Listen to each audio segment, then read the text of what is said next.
오늘 저는 믿는 자에게 불가능은 없습니다라는 제목으로 하나님의 말씀을 나누려고 합니다.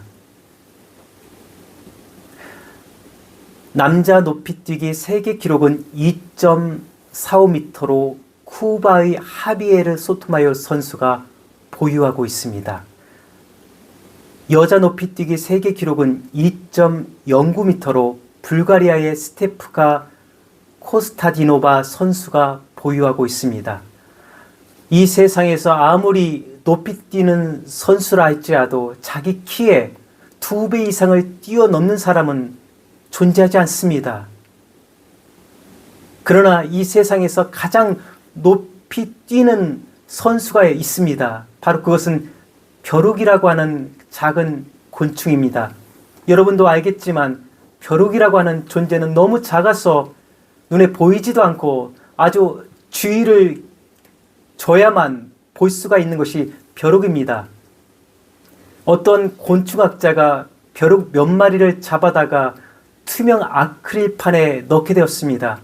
그때 이 벼룩이 자신의 높이뛰기를 보여주고자 하여서 한 번에 점프하면서 도망치게 되었습니다.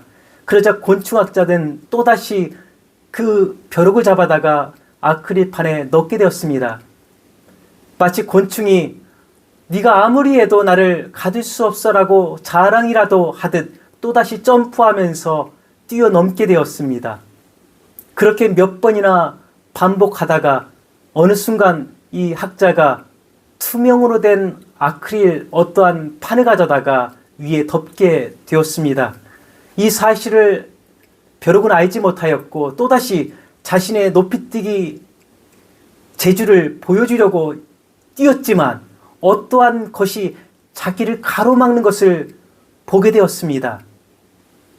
몇 번이나 시도를 했지만 이 벼룩은 그 아크릴판 밖으로 벗어날 수가 없었습니다. 그러면서 그 속에 나는 실패자야, 나는 이 정도밖에 할 수 없어라고 하는 어떤 한계를 긋게 되었습니다. 얼마의 시간이 지난 이후에 이 학자는 그 아크릴판 덮개를 치우게 되었습니다. 그럼에도 불구하고 곤충은 덮개가 없다는 것을 알지 못하고 그 덮개가 있는 그 높이까지만 점프하고 그 이상을 점프하지 못하였습니다.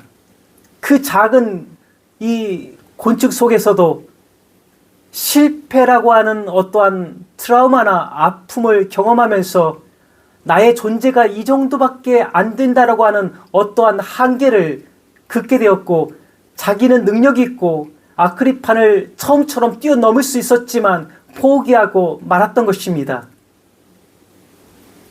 오늘 이 세상을 살다 보면 많은 사람들이 하나님을 믿으면서도 나는 한계가 있어, 나는 연약해, 나는 이 정도밖에 안 되는 존재라고 생각하는 경우가 많이 있습니다. 우리가 믿는 하나님은 전능한 하나님이십니다. 우리가 믿는 하나님은 지존자 하나님이십니다. 그럼에도 불구하고 오늘 우리는 하나님을 믿으면서도 한계를 경험하고 나는 이 정도밖에 할 수 없어, 나는 이렇게 살다가 죽을 거야 라고 하는 어떠한 비관적인 자화상을 그리면서 살게 되고 자신이 그려놓은 그 비관적인 자화상으로 말미암아 그의 삶이 무너지고 실패하는 모습들을 어렵지 않게 볼 수가 있는 것입니다. 사랑하는 성도 여러분, 오늘 하나님을 믿는다면 오늘 우리 성도 삶 속에 불가능은 결코 없는 것입니다. 어느 날 예수님께서 베드로와 야고보와 요한을 데리고 변화산에 올라가셨습니다. 그곳에서 함께 머무르었을 때 마을에서는 커다란 일들이 벌어지게 되었습니다. 어떤 아버지가 귀신 들린 아들을 예수님께 데리고 와서 치료받기를 원하였지만 예수님이 없었습니다. 그래서 예수님의 제자들에게 제발 내 이 아들을 치료하여 주십시오라고 내밀었지만 어느 누구도 이 아들을 치료할 수가 없었습니다. 한참이 지난 다음에 예수님께서 산에서 내려오게 되었습니다. 그러자 이 귀신 들린 아이의 아버지가 예수님께 나가서 예수님, 우리 아이가 귀신 들려서 물에도 빠지고 불에도 던져지고 이렇게 고통 가운데 있습니다. 당신의 제자들에게 데리고 갔더니 어느 누구도 이 아이를 치료할 수 없었습니다. 할 수 있거든 주님, 무엇이든 좀 해 주십시오라고 말을 합니다. 그때 예수님께서 할 수 있거든이 무슨 말이냐, 믿는 자에게는 능치 못할 일이 없다라고 말씀하셨습니다. 그리고서 예수님께서는 그 귀신을 하나님의 말씀으로 쫓아내셨습니다. 그 이후에 제자들이 조용히 예수님께 찾아와 묻습니다. 예수님, 우리는 왜 귀신을 쫓아내지 못했습니까? 그때 예수님께서 말씀하시기를 기도 외에는 다른 유가 나갈 수 없다라고 말씀하셨습니다. 하나님은 오늘 우리에게 모든 것을 할 수 있는 능력과 권능을 우리 삶 속에 베풀어 주셨습니다. 그러나 우리가 기도하지 않고 하나님이 주신 능력을 사용하지 못하다 보니 주님이 내게 주신 권능이 있음에도 불구하고 나는 할 수 없어, 나란 존재는 이 정도밖에 될 수 없어 라고 자기 자신이 한계 상황을 겪게 되는 것입니다. 어느 날 예수님께서 물고기 2마리와 보리떡 5개를 가지고 5,000명을 먹이신 이후에 수많은 사람들이 모여서 예수님을 왕으로 세우려고 할 때에 예수님께서는 제자들을 배를 태워서 멀리 떠나가게 하셨고 자기는 산 위에 올라가서 기도를 하게 되었습니다. 밤 사경이 되었을 때 예수님께서 제자들에게로 한 걸음 한 걸음 나가게 되었습니다. 제자들이 밤 사경에 저 멀리 보았더니 어떤 흰색 옷을 입은 사람이 자기들을 향해서 걸어오는 것을 보고 유령이다라고 소리치면서 두려워하게 되었습니다. 근데 주목해 보았더니 그분은 예수님이셨습니다. 예수님이다라고 소리치자 베드로가 말합니다. 예수님이거든 주님, 나로 하여금 물 위로 걷게 하여 주시옵소서. 그러자 예수님께서 베드로에게 물 위로 걸어오라라고 말씀하셨습니다. 베드로가 예수님의 말씀을 듣고서 물 위로 한 걸음 한 걸음 걸어가게 되었습니다. 아마 모르긴 몰라도 베드로가 물 위를 걸으면서 너무 기뻐하고 감격하여서 팔짝팔짝 뛰지 않았을까 생각합니다. 내가 걷고 있어, 내가 물 위로, 내가 이렇게 예수님처럼 걷고 있어라고 하며 그는 환호성을 외쳤을 것입니다. 나는 예수님처럼 걸을 수가 있어, 물 위로 걸을 수가 있다고. 그렇게 그 모든 사람이 잠자는 그 밤 사경에 그는 그렇게 환호성을 외쳤던 것입니다. 예수님이 바로 앞에 있는데 참으로 신기한 것은 풍랑이 일게 되고 그러면서 파도가 일게 되었습니다. 그때 베드로가 예수님을 바라보지 못하고 거친 풍랑을 바라보면서 빠져들게 되었습니다. 예수님 도와주세요, 살려주세요라고 외치자 예수님께서 물에 빠지는 베드로의 손을 붙잡으시면서 믿음이 작은 자여 왜 의심하였느냐라고 말씀하셨습니다. 오늘 많은 성도들이 착각 가운데 사는 것 중에 하나는 예수를 믿으면 어떠한 시련도 질병도 고난도 인생의 파도도 없을 것이다 라고 생각을 합니다.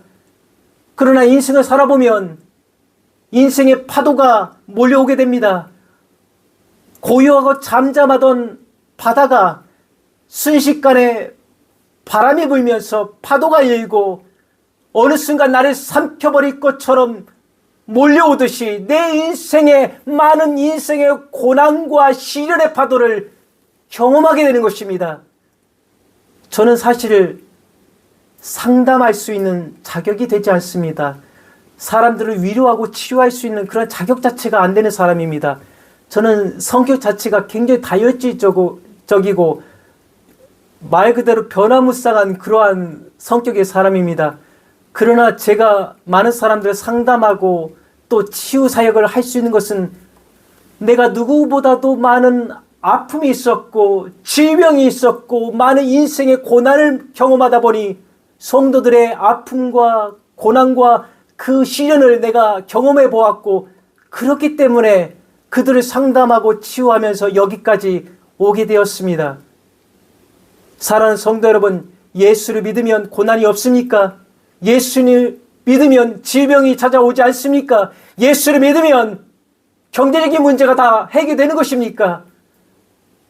참으로 유감스럽고 안타까운 것은 성도들의 삶을 보게 되면 예수를 그렇게 열심히 믿는데도 물질의 문제가 찾아오고 질병의 문제가 찾아오고 자녀의 문제가 찾아오고 인생의 시련과 파도가 찾아오는 것을 바라보게 됩니다.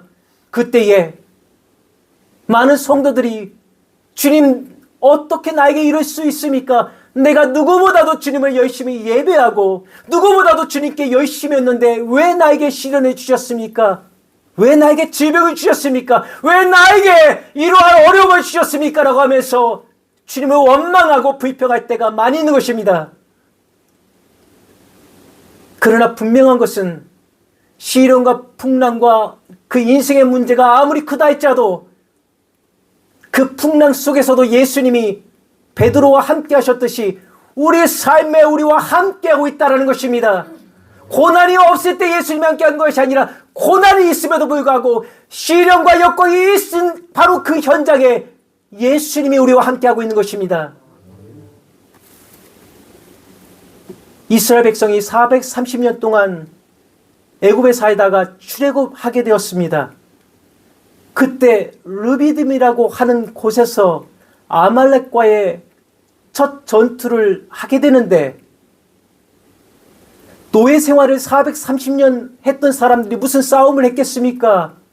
길들여진 그러한 삶을 살았는데 갑자기 강력한 군대를 이끌고 아말렉이 이스라엘 백성을 치겠다고 쳐들어오게 된 것입니다. 여호수아가 앞에 나가서 싸우게 되었고 그 뒤에서 모세가 기도하게 되었습니다. 그런데 모세 옆에는 아론과 훌이 있었고 모세가 손을 올리면 여호수아가 그 싸움에서 승리하게 되었고 너무 힘들고 어려워서 손을 내리면 그 전쟁에서 패배를 하게 되었습니다. 이 모습을 보았던 아론과 훌이 모세의 손을 들어 올리게 되었고 그럼을 통해서 그 전쟁에서 승리하게 되었습니다. 많은 성도들이 우리 앞에 당한 많은 영적인 싸움과 인생의 파도와 문제와 커다란 큰 산을 만날 때에 인간적인 모습으로 노력으로 해결해 보려고 합니다. 사람을 만나서 해결해 보려고도 하고 이렇게 저렇게 자기의 생각과 어떠한 지혜를 짜서 해결하려고 하지만 우리가 경험하는 것은 실패와 좌절과 낙심밖에 되지 않습니다. 그러나 나는 끝났어 라고 하는 그러한 생활 속에서 환경 속에서 끝까지 나의 손을 주님께 올렸더니 실패할 수밖에 없었던 이 영적 싸움에서 돌파할 수 없었던 그 환경 속에서 예수 그리스도와 함께서 돌파하게 되는 것입니다. 사람을 만나도 물리적인 여러 가지 힘을 통해서도 승리하지 못했던 그런 문제들을 하나님 앞에 무릎을 꿇고 기도하며 간절히 부르짖었더니 영적인 돌파가 이루어지며 실패가 짙었고 패배가 짙었던 영적인 싸움에서 승리로 상황이 변화가 되는 것입니다. 사랑하는 성도 여러분, 오늘 여러분은 어떠한 인생의 파도를 경험하고 있습니까? 어떠한 아말렉을 만나고 있습니까? 어떠한 인생의 커다란 산을 만나고 있습니까? 무엇 때문에 오늘 이 자리에 찾아오셨습니까? 오늘 우리에게 소망은 예수 그리스도입니다. 예수가 있기 때문에 오늘 우리에게 어떠한 시련과 고난과 환경적인 문제가 있어도 돌파할 수 있는 것입니다. 오늘 사도 바울은 우리에게 이렇게 말하고 있습니다. 누가 우리를 그리스도의 사랑에서 끊으리요? 환난이나 공고나 박해나 기근이나 적신이나 위험이나 칼이라. 그러나 우리를 사랑하시는 이로 말미암아 우리가 넉넉히 이기니라 말씀하고 있는 것입니다. 요한일서 4장 4절에서는 말하고 있습니다. 자녀들아 너희는 하나님께 속하였고 또 그들을 이기었나니 이는 너희 안에 계신 이가 세상에 있는 자보다 크심이라 말하고 있는 것입니다. 오늘 우리가 승리할 수밖에 없는 것은 우리 안에 예수님이 함께하고 있기 때문인 것입니다. 우리가 이길 수밖에 없는 것은, 돌파할 수밖에 없는 것은 우리 안에 예수님이 함께함을 통해서 함께 싸우고 우리와 함께 그 고난 가운데 있기 때문에 우리는 결국 모든 고난의 그 시점을, 광야를 벗어날 수가 있는 것입니다. 제 간증을 들어보신 분이라면 알 겁니다. 제 삶은 정말 쉽지 않은 삶이었습니다. 그러나 저는 이렇게 웃고 있습니다. 고난이 없어서 웃는 것이 아니라, 시련과 아픔이 없어서 웃는 것이 아니라, 환경적으로 어렵고 힘들었지만 내 안에 예수님이 계셨기 때문에 그 광야를 극복할 수 있었고 그 많은 고난을 돌파할 수 있었던 것입니다. 오늘 이 자리에 찾아온 성도들을 보니까 여러 가지 인생의 광야를 경험하고 있는 성도들을 보게 됩니다.